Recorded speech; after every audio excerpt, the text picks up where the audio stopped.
ছাত্রী ম্যানেজার বলেছে মেয়েগুলো সকালে হাসি মুখে বের হয়েছে, তাহলে তারা ধর্ষিতা নাকি পতিতা?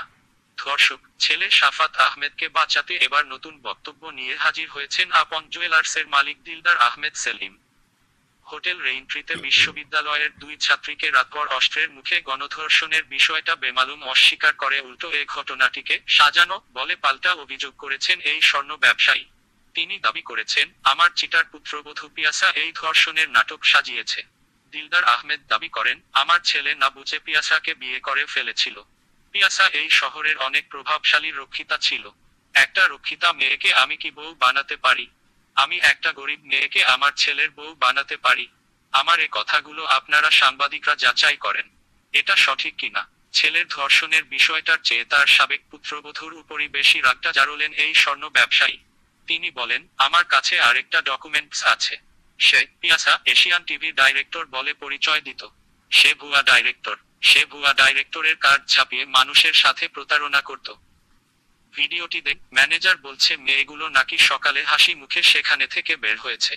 তাহলে একটা প্রশ্ন আসে, তারা কি ধর্ষিতা নাকি পতিতা? বের হওয়ার সময় তারা ম্যানেজারের নিকট অভিযোগ করতে পারত, নয়তো থানায় গিয়ে মামলা করতে পারত। 1 মাস 7 দিন পরে কেন মামলা হলো? আসলে ধর্ষণের পুরো ঘটনা আমার চিটার বউ সাজিয়েছে। আমার চিটার বউ থানায় গিয়ে নিজের খালাতো বোন পরিচয় দিয়ে মামলা করিয়েছে। পিয়াসাকে উদ্দেশ্য করে দিলদার আহমেদ বলেন, একটা মেয়ে 15 বছর ধরে ঢাকায় থাকে, যার কোনো চাকরি নাই, ইনকামও নাই। তাহলে সে কি করে একটা বাসাবাড়িতে থাকে? প্রতি মাসে তার খরচ হয়। এ টাকার উৎস কোথায়? তারা বাবাও কোনো ধনী লোক না। সে টাকা কোথায় পেল? দিলদার দাবি করেন, অনেক প্রমাণ আছে আমার কাছে। যে মেয়ে আমার ছেলেকে রেপ কেসের কথা বলেছে সেই মেয়ে আমার ছেলের পূর্বের পরিচিত। ফেসবুকে ছবি টবিও তার সাথে আছে। মেয়েগুলোকে এই পিয়াসাই পরিচয় করাইয়া দিচ্ছে। পিয়াসা কোনো না কোনো মানুষের মাধ্যমে পরিচয় করাইয়া দিয়া এ নাটকাটা করছে।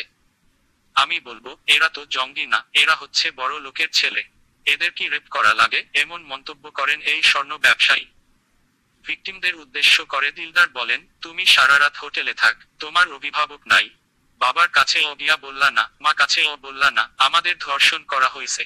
নিত্য নতুন আরো ও খবর পেতে আমাদের সাথেই থাকুন।